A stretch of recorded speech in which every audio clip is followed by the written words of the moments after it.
안녕하십니까, 석상바라입니다.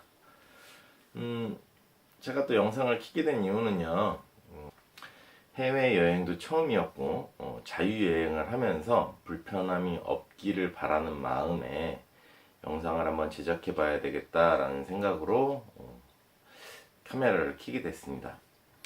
일단 저는 해외를 처음 나가는 입장이기 때문에 친구 녀석한테 많은 것을 물어보았죠.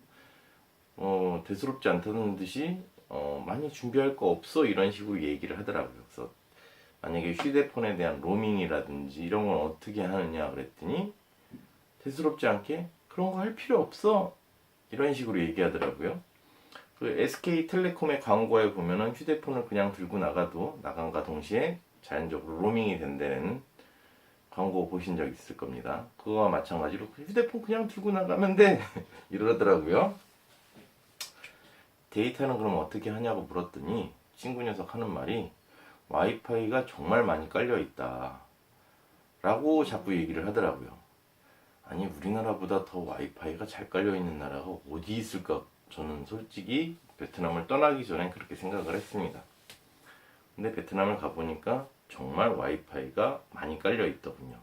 와이파이가 되는 택시, 와이파이가 되는 버스, 고속버스 중에 시내버스는 아니고요, 와이파이 같은 버스, 상가, 호텔, 관광객으로서 가는 곳에는 어디든 와이파이가 다 있습니다.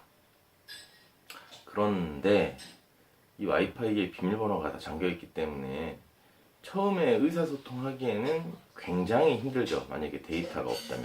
왜냐면 저는 언어는 한국말뿐이 할 줄 모릅니다. 근데 생판 모르는 베트남에 가서 첫 말을 열려면 굉장히 힘들죠. 그렇기 때문에 필히 데이터는 어떠한 형식이든지 현지에 가서 유심을 꼽으시든 아니면 한국에서 도시락이든 로밍을 해가시길 바라겠습니다. 저는 휴대폰을 2개를 갖고 갔습니다. 왜 2개냐면 한국에서도 기존에 전화기로 쓰는 휴대폰이 한 대가 있었고요. 지금 동영상을 찍고 있는 카메라가 휴대폰 카메라입니다. 이 휴대폰을 가서도 베트남을 가서도 동영상을 찍어야 되겠기에 이 휴대폰을 2개가 갖고 가게 된 것이죠. 이 2대의 휴대폰을 갖고 가서 친구와 친구 와이프가 있다 보니까 그 친구 와이프와 둘이 오붓한 시간을 보내야 될 때는 저는 저 혼자 놀아야 되지 않습니까? 그렇다고 호텔에만 갇혀 있기도 심심하고, 그래서 자유여행식으로 주변을 배회를 하려면 데이터가 정말 필요하더라고요. 왜냐면 베트남이라고 하는 나라는 우리나라하고 다르게 그래도 대한민국은 영어 몇 마디 하면 그래도 알려주는 척 최선을 다해서 도와주려고 하는 이런 게 있는데, 베트남 같은 경우는 여행자 거리 외에는, 여행자 거리라든지 외국인을 상대로 장사하는 곳 외에는 영어도 안 통합니다. 영어도 베트남 말뿐이 안 통합니다. 우리가 베트남 말을 알아야 여행을 할 수 있는 나라라는 거, 그 점 유의하시길 바래요. 그렇기 때문에 필히 데이터가 필요하다는 것을 알려드립니다. 그리고 호텔이라든지 이런 곳으로 이동을, 해외에 나갔을 때에는 필히 명함을 챙기시길 바라겠습니다. 명함을 챙겨야 내가 두고 온 거라든지, 자유여행을 하다가 길을 잃어 택시를 타더라도 호텔에다가 정확하게 데려다 줍니다. 명함이 있을 때는요. 그렇기 때문에 필히 호텔이라든지 목적지를 다시 재방문을 할 계획이 있다 하면 그곳의 명함을 필히 챙기시기를 부탁드리겠습니다. 베트남에 도착해서 비행기에서 내림과 동시에 휴대폰을 키면 외교부에서 여러 통의 문자가 날라오게 됩니다. 베트남의 긴급 전화번호입니다. 우리나라하고 많이 다르죠. 베트남에는 9월 23일이라는 공원이 있습니다. 이 공원을 기점으로 호텔을 잡으시는 게 가장 좋을 거라고 저는 생각이 됩니다. 왜냐면 이 호텔 근방에 여행자 거리가 있고 한국 영사관도 이 근처에 두세 블럭 정도 근처에 영사관도 있고요. 대통령궁도 이 근처에 있습니다. 9월 23일 공원 근처에 투숙을 하는 게 가장 좋을 거라고 생각이 듭니다. 택시비도 절약이 되고요. 베트남 호치민에 있는 대한민국 영사관 주소입니다. 혹시라도 업무가 있으셔서 대사관에 볼 일이 있으신 분은 아침 8시 30분부터 12시까지 접수를 받고요.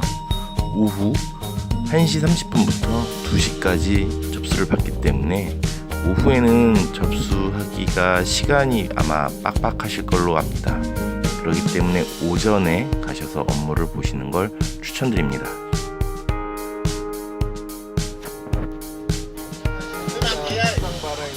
까마로? 이거 어디 간다고 그랬지? 깜나? 좀 어떻게 나온다? 그냥 찍으면 돼. 어디 간다고 그랬지 우리? 까마오. 까마오. 호치민에서 까마오로 가고 있습니다. 까마오. 뭐지 먹어? 이쪽 거.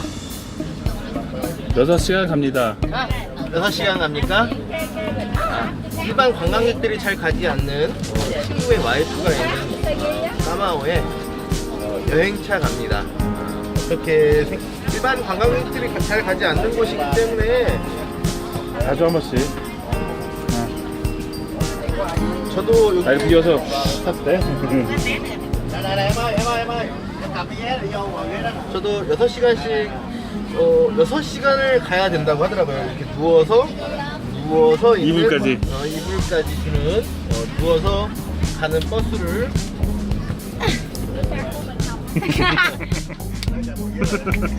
왜? 6시간 가야 되는 버스를 저도 처음 타봤습니다. 어떤 곳일지 기대되는데 잘 다녀오도록 하겠습니다. 베트남 고속버스를 타면서 정말로 신기했던 것이 베트남 고속버스 안에 낙서가 하나도 없다라는 겁니다. 공원이라든지 그런 부분에 낙서를 많이 보기는 했지만 버스 안에는 정말 낙서가 하나도 없습니다. 너무나 깨끗하고 의외로 많은 사람들이 사용을 하다 보니까 지저분할 거라고 생각을 했는데 전혀 그렇지 않더라고요.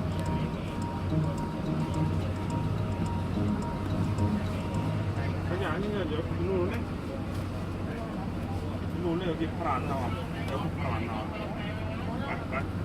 여기 말아. 일로 올래.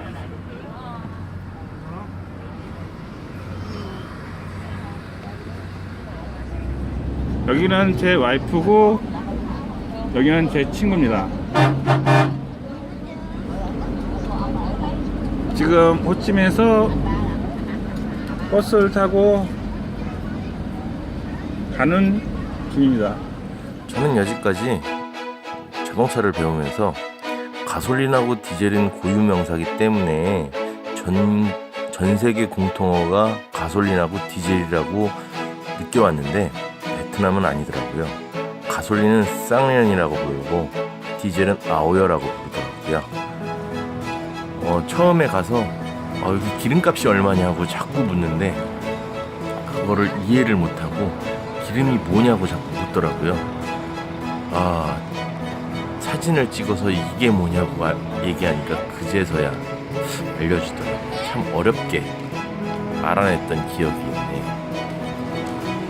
자동차 정비사 아니랄까봐 왜 베트남에 가서도 왜 자동차에 꽂혀가지고 있다 왔는지 잘 모르겠지만 베트남은 자동차 문화가 다르더라고요. 일단 사진과 같이 고속버스라든지 모든 상업용 차량에는 자동차 번호판 위에 번호판 스티커를 붙이게끔 되어 있더라고요. 이렇게 큼지막하게. 그리고 지역별로 색깔이 다르다는 걸 알게 되었습니다. 빨간색, 청색, 녹색, 노란색, 흰색 등으로 지역을 구분한다는 거 어렵게 알았습니다. 저걸 아무리 물어봐도 정확하게 답변을 해주는 사람이 없더라고요.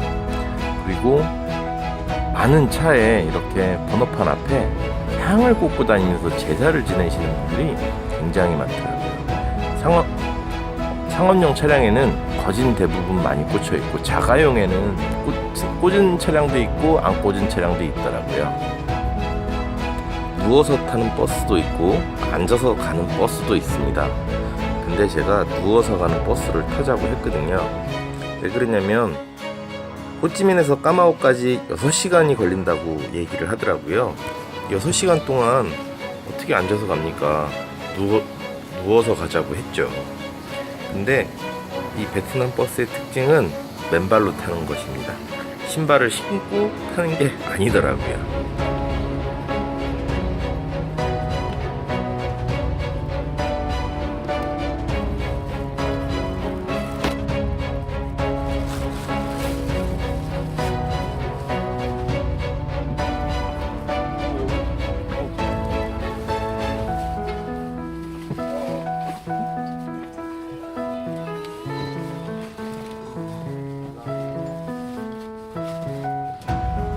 괜찮아. 입고 있어도 돼.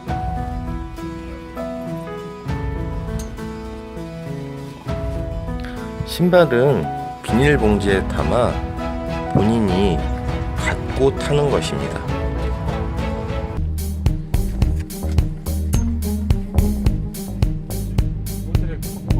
베트남의 신호등은 우리 대한민국의 신호등의 문화하고는 전혀 다르더라고요.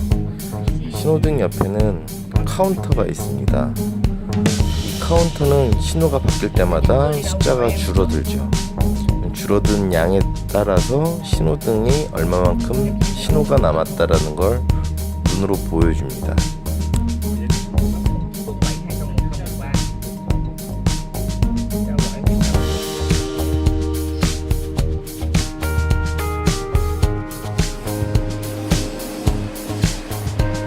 휴게소만큼은 한국하고 별 차이는 없는 것 같습니다. 다만 휴게소를 갔는데 한국 제품이 보여서 반가웠을 따름입니다.